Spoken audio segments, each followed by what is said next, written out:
Welcome, everyone. It's a pleasure to see so many people here today.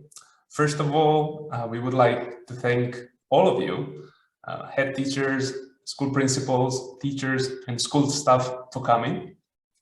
We are grateful for your time today, but also for the time and trust that you put into our invitation.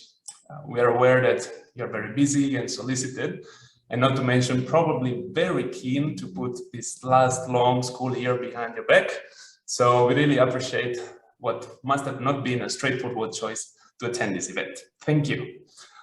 However, we promise that you won't regret it once you'll hear more about PISA for Schools. In fact, we actually hope that you'll leave this webinar not only thinking that your school should participate in it, but also eager to discuss it with colleagues from other schools, conscious of how much their institutions would also benefit from it. In this case, you can also reassure them that this will be the first of a series of information meetings, and we're planning to hold another one at the end of August. We also promise to be done well before the football game of this afternoon, so you will all be able to enjoy the match between England and Germany. I'm sure this was a sensitive point to touch upon. So my name is Federico De Luca, and I'm looking after PISA for Schools in the UK here at Janison. Since 2019, Janison has provided the OECD with a digital platform where students from all over the world can sit the PISA for Schools test. And to date, we have served already more than 4,000 schools across 9 countries. And as of 2021, Janison has signed an agreement with the OECD, entrusting us with the responsibility of promoting and delivering PISA for Schools in the UK. And it spans from the recruitment of schools to supporting schools during the post-assessment phase. So today, we are officially launching our operations to serve British schools and make this fantastic project in its brand new digital format available to all of them. In fact, before we start, I can see that in the audience we have a few friends from schools that have supported PISA for Schools since its start in the UK back in 2015, when it still used to be delivered on paper. We're very happy to meet again, and we hope that you will be pleased with all the latest innovations to the project that we will show you during this webinar. So today I am joined by our PISA for School executive, Sarah Ratner. Sarah, would you like to say a few words about the project? Thank you so much, Federico, and it's lovely to meet everyone and see you all here today. Thank you so much. I'm joining you from Sydney, Australia, where I'm working at Janison, and we're very fortunate to have a very special, unique knowledge partnership with the OECD and to deliver PISA for Schools around the world on our digital platform, Janison Insights. It's an absolute privilege and honour to be working with the UK schools, and as a teacher myself, I've worked in classrooms and led schools for 20 plus years, and I just see the incredible value that this project brings to school leaders and teachers in building their capacity to drive school improvement and bring forward change. I think particularly what I love about this project as an educator is the way it brings together the heart and mind of students in one assessment. It's not a high stakes assessment, it's not focused on individual student results. It's giving you a really good read of what's happening in your school. It's looking at the motivation, the engagement, the classroom climate that you're developing alongside the achievement of your students. And I think all of that on a global stage and looking at how you're comparing around the world brings you together into a community of practice, and it gives you the opportunity to connect with teachers from all over the world, Australia, the US, Brazil, China, all around the world, to share just the incredible benefits of this project. So it's a privilege to be here today. Thank you, Federico, for bringing everyone together. And I'm sure you will all love hearing from the OECD about the full detail and depth of what this project can bring to the UK. Thank you.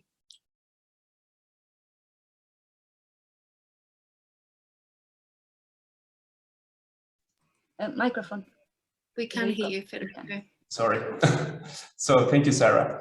So today we also have the pleasure of being joined by a few colleagues from the OECD. So we have Joanne Caddy, who's the senior analyst who's been managing PISA for Schools in the last 3 years. We have Tania Bastianic and Tiago Fragoso, who have also been with the PISA for Schools project for 3 years and who we liked as the OECD desk officers for the UK. And without further ado, I am glad to pass the floor first to Joanne, who will introduce PISA for Schools, its context, its purpose, and then to Tanya and Tiago, who will bring us into the depths of the project. If you have any questions, we really encourage you to write them down in the chat, and we will be more than happy to take them at the end of the presentations. Joanne, the floor is yours. Thank you. Thank you very much, Federico, and thank you for this opportunity to reconnect with the UK school system. What I would like to say just by word of introduction is that the PISA for Schools team based at the OECD in Paris is extremely attentive to the need for an internationally comparable instrument, and that is the essence of what we do, but also very, very keen to understand local context. We understand and know very well that the UK schools, those in Thailand, those in Australia, are facing very different conditions, very different general background. However, there are some constants, and I think the importance of our work, as you will see, is that we are very much aligned with the PISA framework, the Program for International Student Assessment. So without any further ado, I'd just like to give you a very quick intro and then hand over to my colleagues. So first of all, the PISA for Schools project is about empowering teachers. It's really about putting data into the hands of school principals and teachers. So what is PISA for Schools in relation to PISA? Well, basically the PISA program is run out of the OECD. You'll probably be familiar with this organization. We're based in Paris. We look at policy areas in many different domains, including education. The UK was one of the founding members, of course, and is very, very important as one of the today's 38 member countries who really span all of the different continents of the world. We're able to draw upon this amazing network of knowledge. And in our Directorate for Education and Skills, we do many things. One of them, of course, is PISA. That really is a household name. And as you yourselves will understand and have seen, the press coverage every 3 years when PISA comes out is really very high. There's a lot of attention, but really very often only on the benchmarking or international league tables. And this is unfortunate because the PISA frameworks that focus on competence-based assessment and the depth of the knowledge that we are able to get through PISA about student backgrounds, motivation, are really very powerful. We also do a lot of work on teaching and learning, the practice and the practitioners' views, as well as, of course, policy development and implementation. So that's us at the OECD Directorate for Education and Skills. But why have we embarked on the PISA for Schools project? I think it's important to recognize, and I think you will recognize this idea that it's not enough to have knowing what skills these days. We actually need to know how to apply our knowledge. And so the idea behind the OECD's work on education and teaching and learning is really about helping students build a portfolio of skills to thrive in the 21st century. Those are about the technical skills, of course, and content is still extremely important, but also behavioral social skills, skills in thinking and creativity. And in fact, PISA offers us a great deal of instrumentation in order to capture these. There's a lot of work going on right now for the future PISA frameworks on creative thinking. So what we have in PISA is a very large machine with 79 member countries participating in the last round of PISA 2018. The assessment, as you probably are aware, is computer-based. In the case of PISA, it looks at reading, mathematics, and science. Those are the cognitive items, and those are the skills of knowledge application that are curriculum independent. They're agnostic as to curriculum. That's why they can be applied in so many countries around the world. These frameworks are very important. But I would also just like to sort of really bring your attention to the fact that the UK results for PISA 2018 demonstrated that yes, the UK's average student averages of performance were at the level of OECD averages for reading, maths, and science. But they still show the impact, of course, of socioeconomic background. So disadvantaged children in the UK are performing less well than others. That's the case around the world. But there's also an increasing attention to well-being. And so life satisfaction reported by UK students in the 2018 round of PISA was only at 53%, which was lower than the OECD average. So what PISA looks at is not just some sort of international ranking of league tables in math, science, and reading. It has a great deal more packed into it. And that's where the strength of the PISA for Schools instrument comes from. So I think this is all I really wanted to say. I'd like to hand over now to my colleagues for the next part. Thank you. Thank you, Joanne. Thank you. I'm sure other participants have found this information and introduction very interesting. Tanya, Tiago, would you like to tell us a bit more about the details of PISA for Schools? Yes, thank you. Thank you, Federico. Thank you all. So it is my pleasure now to present to you a little bit more about PISA for Schools. I'm still going to stick to the more operations, and then there will be my colleague Tiago who will tell you really concretely what will you as a school receive from OECD and from all this project. So about PISA for Schools, just a second, sorry, voila. So Joanne gave you more information about PISA in general. So what is PISA and what is analyzed in PISA, what data is used in PISA. But what we are doing here is something a little bit different because we are really focusing on schools. PISA is focusing on country performance. And what happened is that educators around the world, when they received their PISA data, they said, okay, this is excellent. We know where our students are on the international scale, but what is happening in the schools concretely? Like how well or not well are our students doing? And the most importantly, if we have students of similar performance in two different schools, how can we explain or not explain the differences between their performance? So all these questions came to the OECD, and then it moved our directorate to create a new test, which is PISA-based test for schools, which means it is a test that is comparable to the big PISA, but focusing on the schools themselves. So we are giving results really on the school level. But what is important is really comparable results, which means that your school will be compared with the results with other schools around the world, but also, like, for example, how is your student performing comparing to, I don't know, Finland, to your neighboring countries or similar. This is very rich data that we produce and that we give currently in 15 countries. I must say that you can see that we are covering almost the whole world in continents at least. We just recently signed with Australia, and we are very happy that we can color them in blue also. And now with the UK, we are expanding in Europe, which is also our big interest.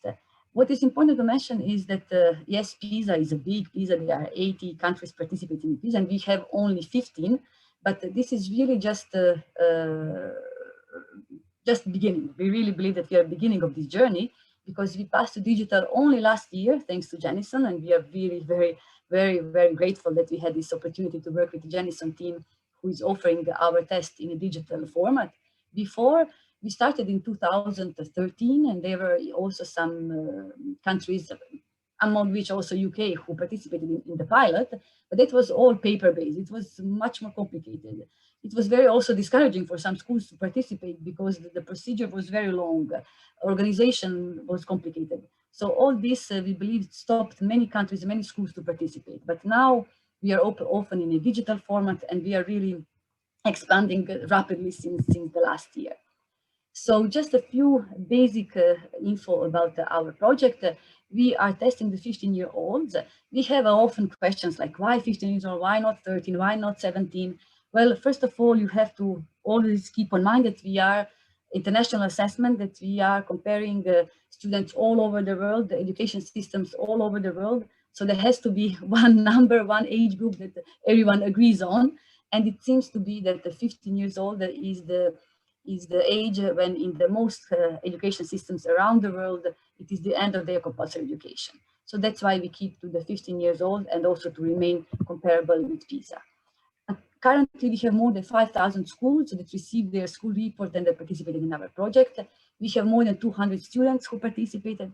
So we are really excited about these big numbers, which means that we gained a lot of information about the schools themselves. And you can actually see that if you participate in the PISA for Schools, you will see that you can be able to compare your data with 5,000 schools around the world. This is something really tremendously useful, I believe, for any school.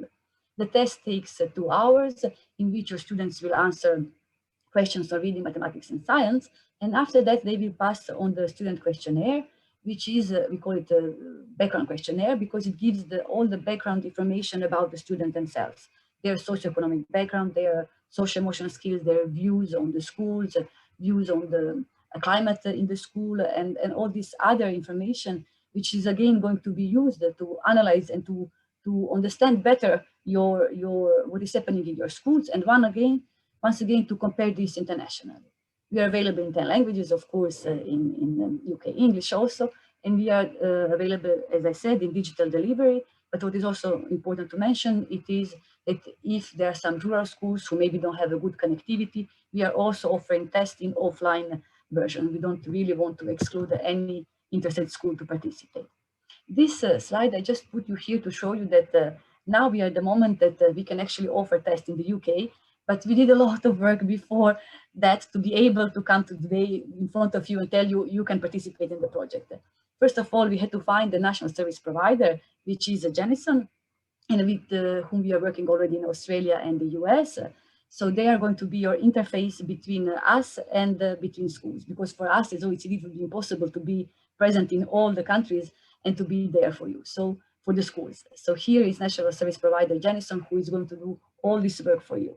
Also, another thing that I wanted to show with this slide is that from the moment that you participate in the test, that your students are tested, until the moment you receive a result, there is a 4-month delay on average. This is very important, maybe to mention, because we don't want to have schools disappointed afterwards, but this is, maybe it seems to you as a long period, but believe us, in PISA, you need 18 months from the moment you're tested until the results are published. So 4 months for us is remarkably good result. And also in these 4 months, we want to also assure you that this time is needed for us to analyze your data, to check everything. It's also important to mention that it's OECD doing all of this. We didn't externalize this work. It's ourselves who are guaranteeing that you will have a good quality data afterwards and internationally comparable data. So now, after all these operation parts, and finally giving the word to my colleague Tiago, who will tell you probably the most interesting part of this presentation, and this is what you will actually receive once you test, once your students participate in the test. So please, Tiago, the floor is yours. Thank you very much, Tanya. Thank you. Thank you for building up the expectation here. I'd like to give you also, like Tanya mentioned, a taste of what you can expect from the assessment. And I'll give you just first an aperitif, as I say here in France, of what you can expect from the data to get back once you take the test. The project's first output, the first deliverable, is a personalized school report. It's customized for every school that takes the project. Every school gets a personalized report, and it starts with this executive summary that we're sharing here on the screen. It is really gives you a first report card, as it were, of how your school performs compared to your national average. Over here, it's this generic average, but it will be for our case will be the average for the United Kingdom, and the average for the OECD member countries as well as another international benchmark. One of the focus of our school report and of many of our investigations in countries relates to equity and equality. It's about, so we do a lot of studies about gender equality and social and economic equality within schools. And there's something that we are very interested in reporting. You will receive a very detailed report in your school report, as you can see in this teaser here. But one another very interesting point, an interesting source of information that PISA provides, and of course PISA for Schools provides, is the non-cognitive aspects of student life. And so we dedicate a lot of our student questionnaire to understand how students engage with the knowledge and how they feel about school. And so we have a very large section of the report about student engagement, motivation, and how they feel. And when here you can see in the executive summary a first taste of the kind of information we provide. Also, the PISA for Schools borrows from other surveys available at the OECD, in particular one of the surveys we incorporate some items from the OECD survey on social and emotional skills in order to incorporate this aspect of social and emotional skills assessment into the PISA for the Schools project. And so we measure 5 of those social and emotional skills within the scope of our assessment. And even though it's always very, very tricky to interpret what these skills look like, we already have a lot of richness in our explorations, in which you can really cross-tabulate those social and emotional skills with other outcomes, such as classroom climate or the existence or absence of bullying. It's a really overall well-rounded personalized instrument. So I'll give it just a really quick, you can go, thank you. You can start by, I will start by giving quickly an idea of what the specific findings you can find in a report. Right off the bat, we start with the international benchmark and comparison. As you can see, one of the first figures of the, I don't know, maybe 12 or 15 figures that are in the report, it's about student performance and compared to your country and the OECD. As you can see here, you can benchmark your school's reading, maths and science performance to students in the rest of the United Kingdom and in the OECD as a whole, in order to start with a bird's eye view of how your students perform. But as I mentioned, we like to go beyond the cognitive performance. We want to go beyond to how students feel and how they interact with the knowledge. One of the questions we ask, for instance, is about how they feel motivated about learning science or math or reading, and whether they see any purpose in doing so or any utility in their future lives. And this is exemplified by one of the items here in the screen. So we measure how students feel, whether they feel that what they are learning in science is important, and we compare it also with the OECD and with the United Kingdom as a whole, so you can understand where our school stands with regards to this very interesting and important dimensions such as motivation and self-efficacy. Next one. Thank you. And also, as I mentioned, we incorporate the assessment of social and emotional skills into the PISA for Schools instruments. We borrowed with the help from our technical colleagues in the survey for the social emotional skills survey team. We borrowed a few competences, a few items from the assessment, and thus in the PISA for Schools assessment we are able to assess optimism, assertiveness, empathy, self-control, and curiosity. We are able to measure these 5 very interesting constructs regarding each of the students and each of the schools that take the test. We can, of course, do some nationwide comparisons. Since the study is still in a pilot stage, we cannot go beyond the national borders as PISA does, but we can benchmark your given schools to all the rest of the schools that took the assessment in the United Kingdom to see how your students fare in each one of those 5 competences. We also assess we also do some cross tabulations to see how each of these skills correlate with classroom climate and life satisfaction and other non-cognitive key dimensions. Next slide, please. Thank you. We also like to share with you all that we not only, even though the school is our main unit of investigation, is the protagonist of the PISA for Schools project. Well, it's right in the name, right? So we also provide some utility for networks, from a little more systemic view. We also can work together with networks of schools and other kinds of subnational entities, such as regions or other organizations, to make this what we call a tailored group report, which gives a bespoke and more global vision of what those students, how those students fare. And here in the screen, you can see 2 of the bespoke tailored group report we produced. For instance, the unit of reporting could be territorial.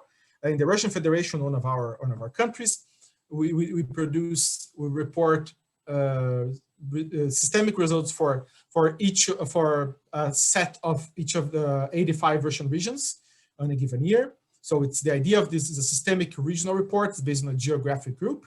but it does not, it's not restricted to that. For instance, in Thailand, another country in which we are present right now, we are reporting on this group of students, a group of these favored students that are beneficiaries of this bursary program. So the PISA for Schools assessment can also provide utility, not to just this aggregate as well as do the school aggregate.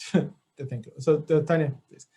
But you know, this is, we spoke a lot about the assessment, about the implementation, but it's also, I mean, it's only the tip of the iceberg of the project, where most of our focus, most of our brain cells trying to bring this project to schools goes to post-assessment activities.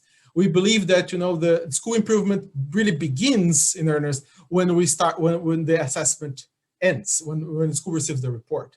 So we try to make it as a productive learning as possible, and try to be as supportive as possible for those to this key school improvement activities. So to support these efforts, besides the personalized school report, thank you. It's we also provide a reader's guide. It's a glossary / dictionary of all the technical terms to bridge this sometimes this numeracy or assessment literacy gap that might exist within schools.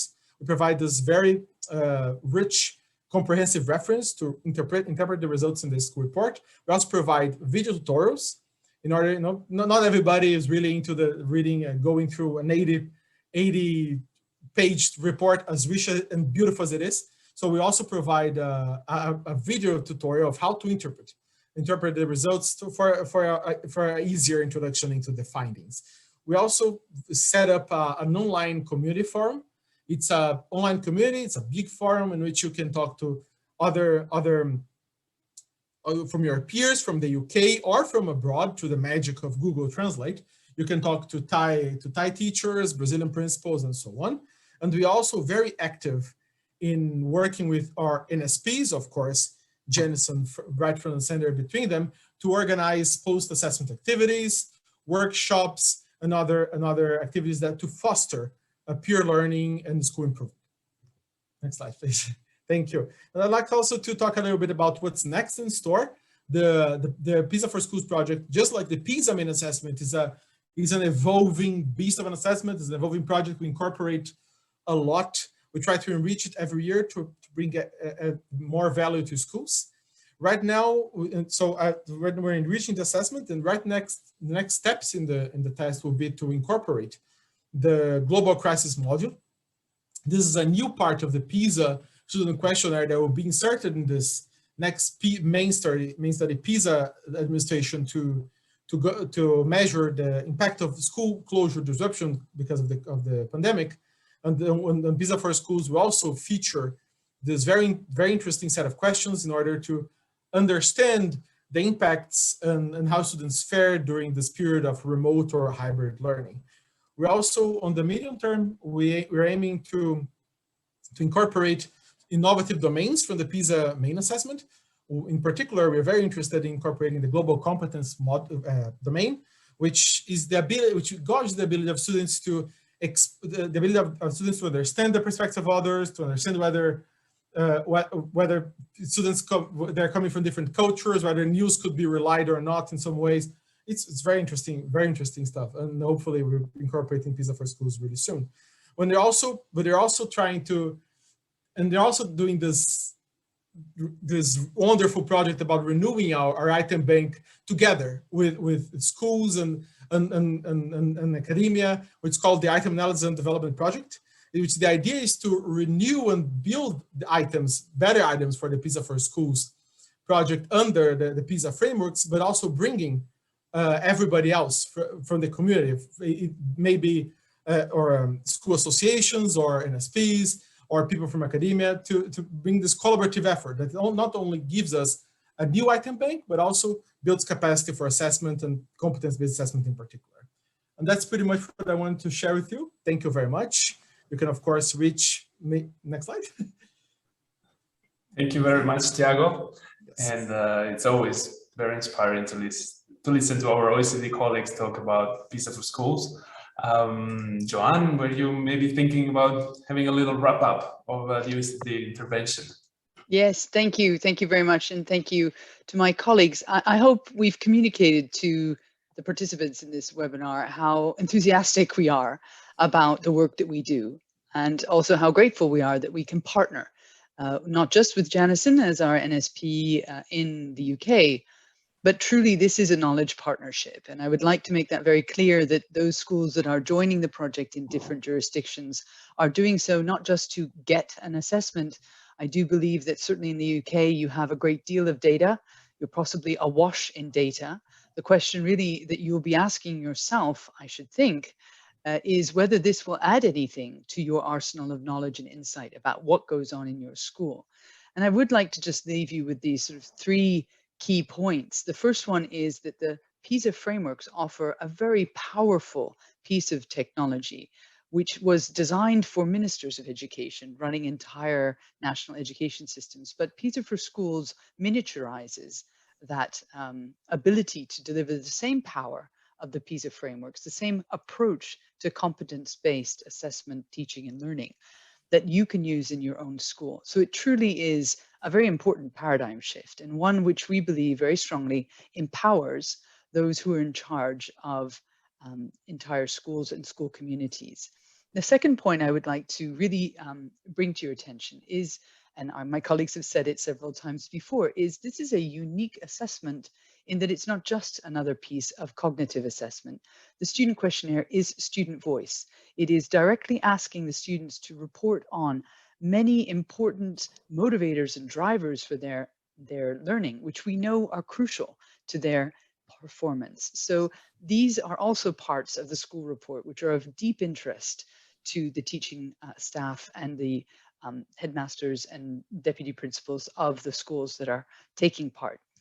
Last but not least, I think we are all very aware, as you can see from our distributed participation here today on your webinar, that the COVID pandemic has really pushed us all to our limits in terms of trying to achieve our objectives. And nowhere is this more clear than in the school sector. There's been nothing short of acts of true courage and heroism to keep the machinery of learning continuing, not just in the UK, but everywhere else. This is why we believe that the global crisis module that Thiago mentioned, which has been crafted by the PISA team and is available, will be available to the national administrations when it's administered next year, is actually going to be available to schools earlier because we already have it embedded in our platform. And being able to ask students their own lived experience on the various lockdowns, hybrid learning, distance learning, back into the classroom, back at home. These questions are very important about where did they find support, who did they turn to, and what was the impact on their well-being. These are issues which we believe are of urgent need, which is why we've successfully persuaded our PISA colleagues to hand over the global crisis module so that we can make it available to schools much, much quicker. So I'd just like to hand off back to Federico and thank our Janison colleagues for organizing this webinar. It's been great to be part of it. Please don't hesitate to reach out to the Janison team, who are very well versed in the intricacies and challenges of providing this assessment to schools. And with that, I would just wish you all very much the very best of luck in all of your endeavors. And thank you from the OECD team. Thank you, Joanne. Yes, I just wanted to maybe add a couple of practical points which may of interest for schools. So first of all, what has not been mentioned so far is that the first opportunity to participate in the project is going to be November 2021. And that for subscribing to that testing window, you can simply reach out to me or to Sarah. It's also important to remind that only schools which have at least 42 students in our age range will be able to receive an individualized school report. However, as Thiago mentioned, we will also be more than happy to discuss the opportunity of working with groups of small schools or with multi-academy trusts in order to provide them with aggregate results. Because of course, this information is very relevant for school leaders and administrators, but there may be like another middle level of stakeholders who may be interested in this. And as Tanya mentioned, depending on the amount of schools that will participate in these testing windows, We expect that the reports will be in your hand by the end of January 2022. So we will strive to make sure that the data will be available as soon as possible. But as Tanya mentioned, there's a lot to be done before that's possible. So I can see that, let me first bring all colleagues to the forefront and make sure that in case we need someone to answer some question. I see that, yes, the first question is a very frequent one, of course. Is there a fee that Carl is asking? Yes, there is a fee associated with PISA for schools because, of course, setting up all these operations come with a cost, but we really insist on the equity of accessibility to this project. So we really try to keep this fee to a minimum, and the fee is £4,000 per school. And this doesn't vary when a school has a bigger sample size than 42. If a school wants to test 150 students, the price won't change. And the price includes everything that's been mentioned so far. So they've individualized the school report, the access to the online peer learning community, the attendance to post-assessment event, and a free invitation to the launch events that Janison is planning to organize in the UK. So it all comes as a bundle, and it's all for £4,000 per school. Then for 4,000, yes. Then if there is no other question from the participants, I know this is a lot of information, and it's not surprising that sometimes we see our interlocutors a little bit processing all the information at once. I see another question. So how will the pupils take the test? So the test right now, it's fully digital, which means that they will need an IT lab where they can take the test. The test can be taken both online and offline. And we did this because we really want to make sure that even if you're a remote school with an unreliable bandwidth connection, your students will still be able to participate in this. The test will need to be invigilated, and we understand that schools have already in place mechanisms of contacting external invigilators, but we at Janison will be happy to assist with all practical considerations in terms of invigilating, because I'm just saying this because in some countries where we used to send external invigilators, the COVID restrictions has forced us to adapt to this new scenario. And then we have either school-approved invigilators or other teachers that can invigilate, not their own students, the testing session. So this will be discussed also on a case-to-case, on a basic one-to-one case. Can the Taylor Group report focus on school type comparison? Maybe Tiago or Tanya, you want to pick this up? Yes, I will leave it actually to Tiago, since Tiago is the author of our report for Thailand. He just finished it. So maybe Tiago, you can tell us a little bit more about this and how can actually we do very, very tailored made report, which means we can do whatever is needed, of course, in a reasonable manner. Please, yes, Tiago. definitely. Thank you, Tanya. The answer, to be very brief, is a qualified yes, right? So yes, we can, of course, the idea of the Taylor Group report is, as the name says, it's a bespoke kind of instrument. We can, of course, adapt and frame everything in order to achieve any goal that this network or the stakeholders is preoccupied. However, there's still some things to have in mind. For instance, in Thailand, I think the Thai example is a very good lead-in for this. The idea is that there is this bursary program. It affects a number of students, in fact, throughout Thailand. And the idea from the stakeholder, the Thai stakeholder we work with, is to understand many different aspects of how those students are. So whether they are the resilient students, they are motivated about learning, does this bursary program makes a difference. regarding the question here, you can see there's a keyword there that's very important statistically, which is the comparison. So if the idea is that you have a big network, then you have different kinds of schools. The two types of school here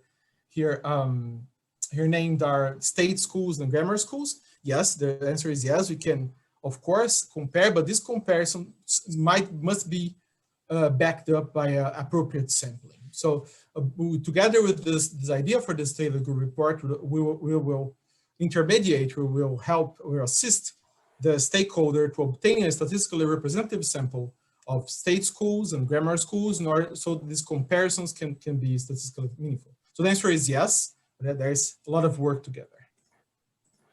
Thank you, Thiago. And yes, I think one easy example that could work for the UK is, for example, if a county, let's say Hampshire, wanted to have an assessment of its many schools, then Hampshire will be able to have a sample big enough of schools belonging to the different groups to start looking into each of them. So we get, when we talk about tailored group reports, we get at a larger set of schools, of a sample of a larger set of schools. I see that somebody was asking if November is the only opportunity to participate in the test. So November has been identified as probably the best testing window for UK schools, but we are planning of offering also a second one in spring 2022. There will not be a testing window in fall 2022 because we need to respect the fact that at that time of the year, the main PISA study will be running, and we are not allowed to run PISA for schools when the main PISA study is running. So there will need to be a little pause while the main field study for PISA will be going on. So November 21 and spring 22 will be the next upcoming testing windows. And in terms of how many pupils there are in the test sample, so we need to have at least 42 students who sit the test and complete a small set of questions to be able to prepare an individualized school report. To make sure that we reach this threshold, we usually recommend schools to test around 55 students, because on the day of the test, something can happen. Students can be sick. Sometimes schools need to ask for parents their consent for students to sit the test, and maybe some parents will refuse this. There may be things that from an operational point of view can go wrong. So we advise, if possible, to have a sample which is a little bigger. But we also have instances of schools, very big schools, that have 200 students in our age group in a year. And for them, it's really up to them. What we do is to draw a random sample of students of the desired size from the cohort. So we can draw a sample of 60 students out of the 200, or we can pick the whole 200. What we tell schools is that increasing the sample from 60 to 200 will only imply marginal gains in terms of statistical power, in terms of the precision of the results. So you will still get very good information with 60 out of 200, but of course, if you're testing the whole 200, you'll get even more precise estimates. So the confidence interval for every estimate will be narrower. And yes, I think that's it. Yes. So, well, thank you very much to all the participants for being here today. We would like to thank everyone and our OECD colleagues for joining us and sharing their enthusiasm about PISA for schools. Now, if you want to reach out to us, you can do so. Of course, there's this wonderful email address that magically appeared above my head. You can get in touch with us. We can discuss the specificities of your school, and we very much look forward to working with you. Thank you very much, and goodbye.